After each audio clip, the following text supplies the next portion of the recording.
Thank you, Frecia. And I do realize a couple of things. I enjoyed Swamiji's presentation, and apparently a lot of other people did too, and took literally making every day heaven. I do know that I'm competing against the rain dance next door, so if I were anybody trying to create heaven, I too would be next door versus the after dinner or the after lunch speech. But nevertheless, I hope to entertain a little bit and show you some of the things that we're doing around the world. My partner in all of this, Mark Tutzel, who has been to goafest before, this is my first time, had something he had to do in London and couldn't be with me today, otherwise he would be up here with me doing the presentation. And he sends his regards and regrets that he can't be here. But I'm happy to be here.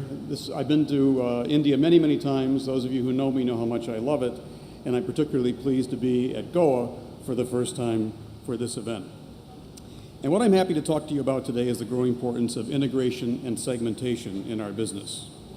And you know that integration has been an agency buzzword for a long, long time.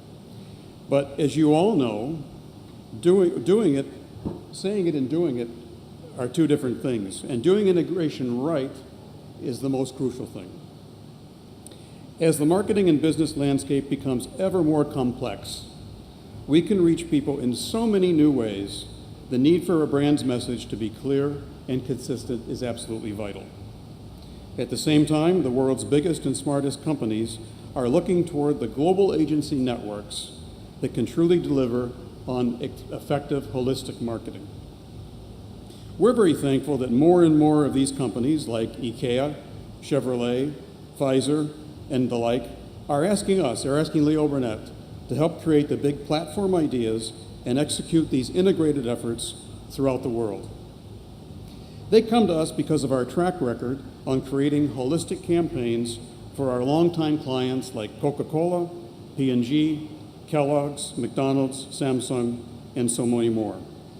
They come to us because of the power of creativity to drive their revenue growth has never been greater.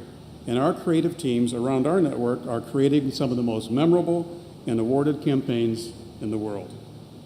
More and more, what the client wants is specialization to help drive integration. I'd like to take a few moments now to show you some of the ideas and areas that I believe are crucial to growth both here in India and around the world. Starting with social.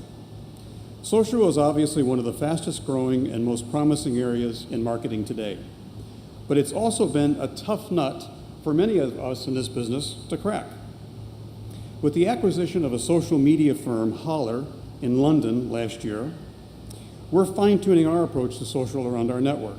We believe in always on, which means that for brands to be relevant in real time, they must be backed by nimble teams able to create content on the fly and content that is optimized at breakneck pace.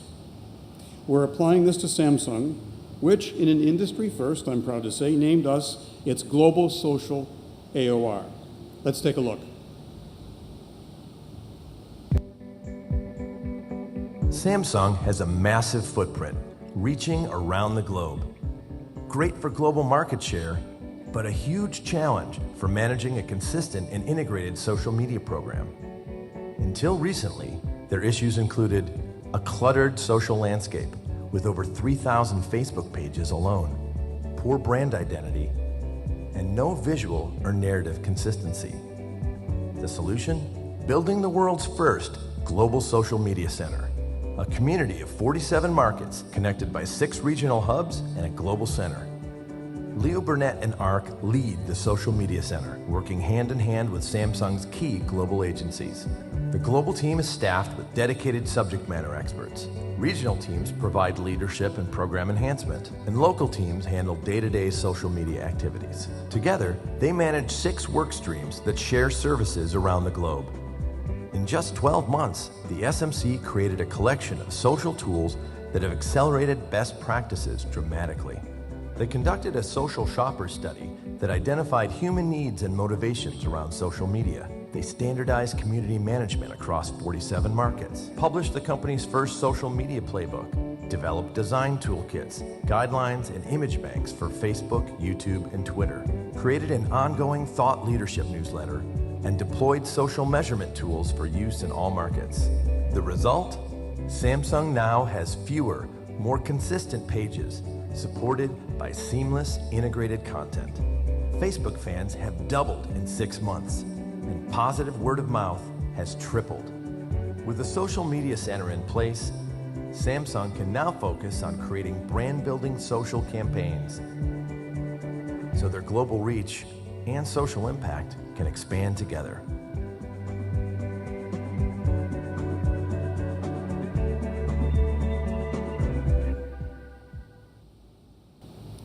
One of the things that I particularly like about this particular case study is because it highlights one of the strengths of our network, and the fact that our network is such a closely, well-aligned network that is so collaborative.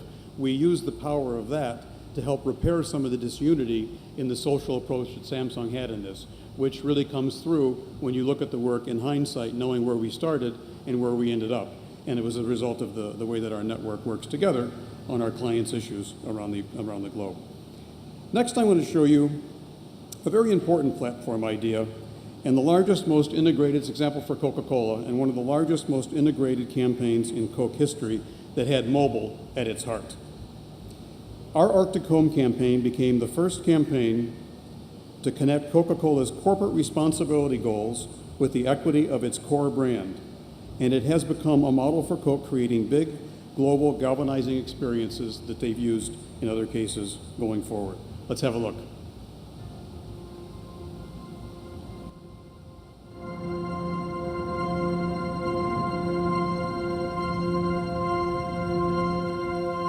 This is the story of Arctic Home, the largest integrated marketing platform in the history of the world's favorite brand.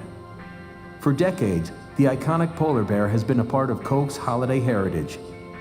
In November of 2011, Coca-Cola increased their support of the animated bear's real-world counterpart to an unprecedented level, pledging up to $3 million to support World Wildlife Fund's efforts to establish an Arctic refuge.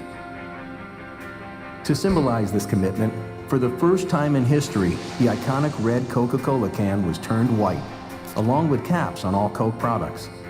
Package messaging invited people to join the effort by donating $1 with a simple text message and directing them to claim a virtual parcel of Arctic land. At arctichome.com and with the Arctic Home iPad app, we created a destination for exploration and education. And in the process, we developed the largest 3D environment flash site and iPad app to date. Users have the ability to track the movement of real polar bears while experiencing real-time Arctic weather conditions. In TV and online videos, the site experience seemingly transformed ordinary computer users into intrepid Arctic explorers. As the northern lights dance above me, I will make camp and sleep beneath their wonder. You sleep on the bottom bunk, under the wonder of me. Shut up, Randy. In addition to traditional media, page takeovers and rich media encouraged text donations and drove traffic to the web experience. Partnerships helped Arctic Home reach an even larger audience. For 7-Eleven, we created Snowball Effect, an innovative blend of mobile gaming and social media where teens challenged their friends to a virtual snowball fight, all of which resulted in real dollars supporting actual polar bears and their Arctic habitat. 1.4 billion white Coke cans. Coca-Cola is changing the can colors to white. The public and media took notice. The striking design of the white can got people talking.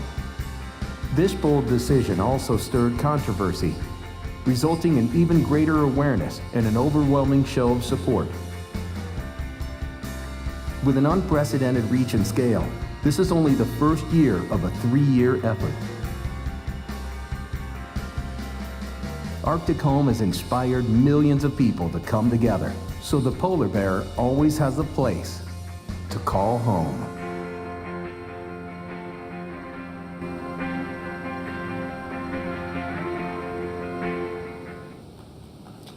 Thanks. As you just saw, this idea was driven by mobile. A person could text a code on the can of Coke to contribute to the Arctic Wildlife Refuge Fund. And the experience was enhanced through social, online branding entertainment, mobile apps customized for retailers, as you just saw, for 7-Eleven and many others, as well as traditional channels like both print and cinema. One of the most memorable parts of the campaign was, of course, the can itself. You saw it there. For the first time ever, Coca-Cola made a can that was not red. It was white. And what I love about it is that it was a shopper marketing idea that blended seamlessly into this integrated campaign. Amazingly, the notion of what happens at retail, that should be in sync with all the other steps a shopper takes both before and after making a purchase, that whole idea is relatively recent. But we all know, I think in this room, that it's important to understand a shopper's overall journey when creating integrated experiences and helping to grow our clients' bottom lines. Here's a wonderful case out of our Toronto office that brings that to life. A shopper-in branding case that literally couldn't get any more human. IKEA was opening a new store in Richmond, BC, and they wanted us to get 10,000 people to the opening. But how do we get that many people to show up to the store on a Wednesday morning? Our solution? Coupons have been used to drive people to stores for decades, and they work. But why do they have to be paper? Why can't they be people? So we turned men, women, children, truck drivers, nail salon workers, and everyone else into coupons, or as we like to call them, human coupons. At the opening, all you needed to bring to get up to 60% off was you. The campaign was promoted through print. We even congratulated people on the birth of their new coupons. We created non-traditional out-of-home with live people within the advertising itself. And we used more traditional out-of-home too.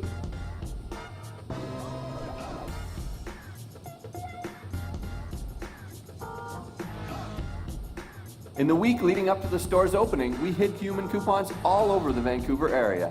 To find them, you had to follow us on Twitter.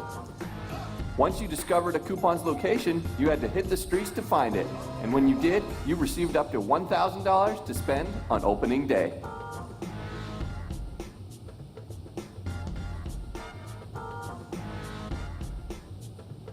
And the more people tweeted the IKEA Richmond hashtag, the more hidden coupons were released.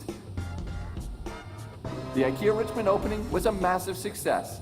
IKEA Richmond became a top trending topic on Twitter in Vancouver. Our Facebook fan base in Vancouver increased by 76%. On opening day, a total of 21,719 people, or human coupons, showed up. Sales reached over $1 million by the end of the first day, 41.7% higher than expected. And we even created a traffic jam. But most importantly, we put smiles on the faces of tens of thousands of coupons that couldn't have been happier.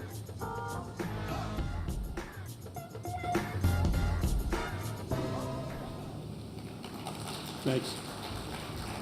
Imagine that coupon's one of the oldest things probably in marketing, but made relevant to today in the way people like to think and live and work. There's one last area of specialization that I would like to highlight, and that's one that's design. Design, after all, is at the heart of everything we do. Leo Burnett will shortly be announcing the creation of a new department within our global company, and we're calling it simply Leo Burnett Design. It'll be devoted to delivering current clients, and new ones we hope, the best of three fast-growing areas: branded entertainment design, interactive design, and experiential design. It's a united Leo Burnett worldwide effort with hubs in Chicago, Toronto, London, Milan, Berlin, Tokyo, and leveraging the wonderful design talent we have across our global network. And here are just a few examples of some of the cutting-edge design work that we're doing for some of our existing clients.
Thank you.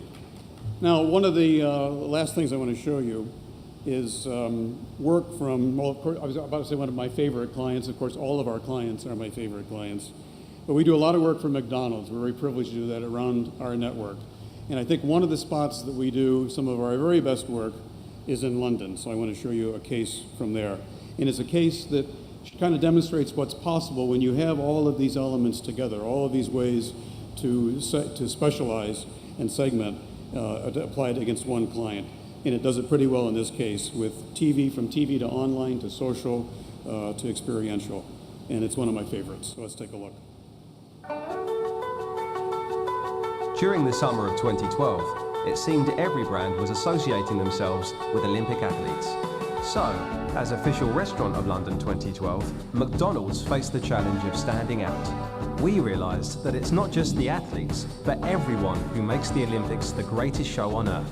So we decided to turn the lens on the people of Britain and make them the stars, creating the We All Make the Games campaign. We launched with a 60-second TV spot. The punchers, the peakers, the hero meters. The snogger, the blogger, the relive the weekers. Supported by Britain's biggest ever print and poster campaign. Dramatic slow-motion digital films and a 300-foot long Mexican wave which turned Euston Station into an athletics stadium. Then, during the Games, the campaign took on a life of its own. A roaming film crew captured fans' reactions at Olympic events all across the UK. And we made them the stars of industry-first reactive TV spots. Scripted, edited and broadcast within 24 hours, they reflected the mood of the nation during the Games. The fake hair on cheekers, the sneaking the peekers, the won our first golders, the will be smiling all weekers. Being a campaign about the people, it was important to let the people contribute. So we created a Facebook app which let them broadcast their own Olympic experience, each becoming stars of their own bespoke ad in real time. And the campaign exploded. 9 reactive TV spots, 25 press ads, 200 digital posters, and over 250 online ads helped tell this unique story. The story of how the Olympic spirit captured the imaginations of everyone in Britain. The story of how in 2012, we all made the Games. Thank you. And now, thanks to our Paris office, I've got one last thing I want to show you, which you may well actually have seen.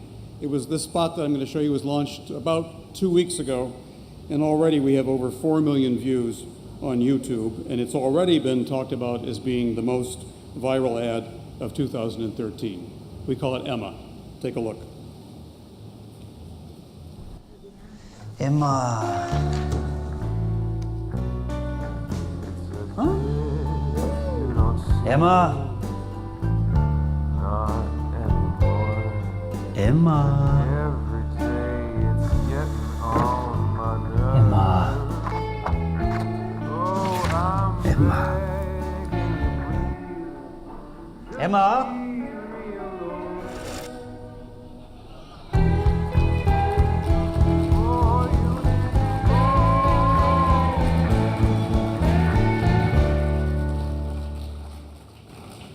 It kind of shows you with all this technology that we have, and it all still does boil down to people. So thank you very much for your time. I look forward to taking your questions.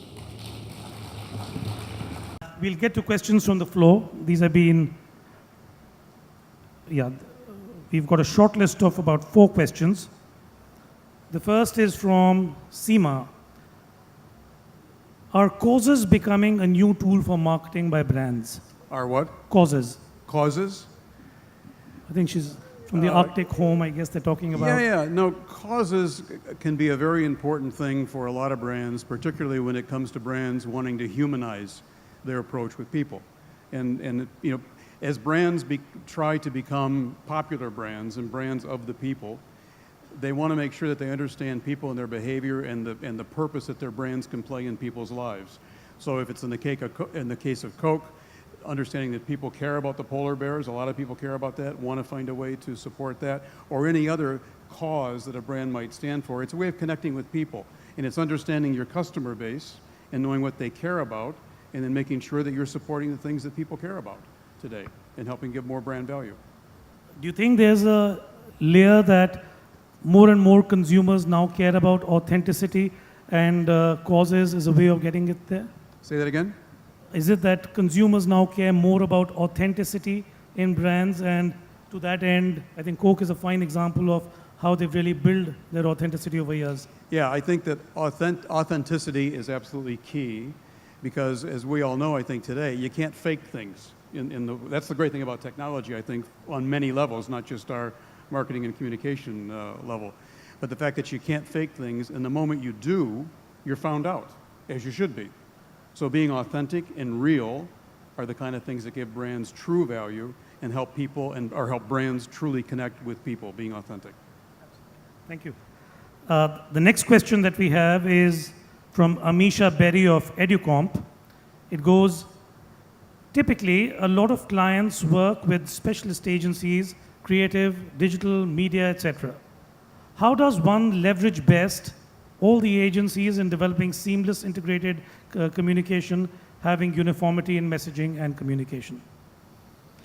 Well, that's a presentation in and of itself, I guess. But again, I guess that goes back to what we were talking about earlier, and that's the importance of collaboration and working together with a lot of different partners. If I use P&G as an example, one of our big clients, and I'm sure a client of others in the room, you'll be familiar with the BAL model, the brand agency leader. And in that case, if you're a brand agency leader, as we are in some of the P&G brands, we actually are the one that coordinates for the client all the different partners working against a product or a brand for P&G. And these partners, by the way, are not necessarily Leo Burnett companies. In fact, often they're not. They're other competitors. There are other kinds of companies that we work with. And I think the future is about that kind of collaboration. What is the network? What is the organization? What are the kind of companies that can best facilitate a lot of different areas of expertise and specialization against one problem and one brand to help clients connect with people better and more effectively? But do you feel this kind of a way of working requires a lead agency to do it, or is a nuclear structure Well, what it possible? requires, it requires lead agency. Yeah, I'd love to say it requires a lead agency, and it should always be a creative agency. In fact, always be Leo Burnett. That's not the point that I'm making, though. It requires someone to take the lead to help coordinate. And it doesn't have to be a creative agency. It can be a media agency, a digital agency, a social agency. But at the core, there has to be a leadership team, a core team that helps facilitate the coordination of the message. And interestingly, that role need not be played by the client. It should be paid. Well, we'd like it to be paid by the client, wouldn't you? I beg your pardon? We'd like it to be paid by the client. No, I'd love it. Actually, sometimes I think the client lands up arbitrating rather than leading, which is not nice. But in some cases, the client leads and it works smoothly. And I think there are other cases where you do have a lead agency who actually manages the process. But I think you're absolutely right. It does require a leader to the process, and it can often be clients. Thank you.